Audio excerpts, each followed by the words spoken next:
Hello, welcome to my YouTube channel called Triangles. This is my first video, so I thought it would be appropriate to have it on the topic of triangle congruency theorems. Now, what it means for two polygons to be congruent is that corresponding sides have equal length and corresponding angles have equal magnitude. And this property would apply to every set of corresponding sides and every set of corresponding angles. Now, there are 5 triangle congruency theorems. The first 4 can apply to both acute triangles, obtuse triangles, and right triangles. However, the 5th triangle congruency theorem only applies to right triangles. And they each have acronyms which make them a bit easier to remember. Let's get right into it. The first triangle congruency theorem is SSS, or side, side, side, which basically says that if corresponding sides are congruent, then the triangles themselves are congruent. The second one is SAS, which says that if two corresponding sides are congruent as well as the angle between them, then the two triangles are congruent. The third one is ASA, or angle side angle, which says that if two angles are congruent as well as the side between them, then the triangles are congruent.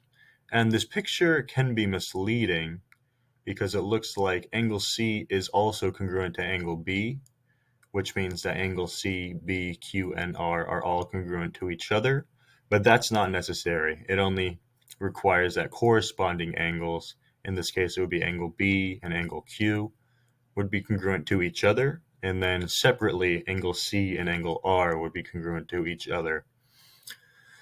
It would commonly be denoted as two little arcs. So one angle would have one arc, and then the other angle would have two arcs to denote that they are not necessarily congruent to each other, but the corresponding angles are congruent to each other. So that is ASA, angle side angle. The next one is AAS, or angle angle side, and this basically says that if we have two angles that are congruent to each other, and one of the sides that are not between the two angles, then that still means that the two triangles are congruent.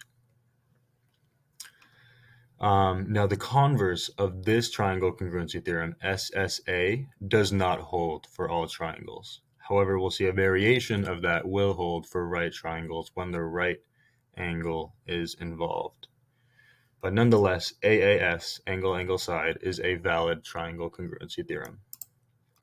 The last one is RHS, or right angle hypotenuse side. This is a variation of angle side side, and usually that would not hold if it was an acute triangle or an obtuse triangle, but it does hold if we are dealing with two right triangles.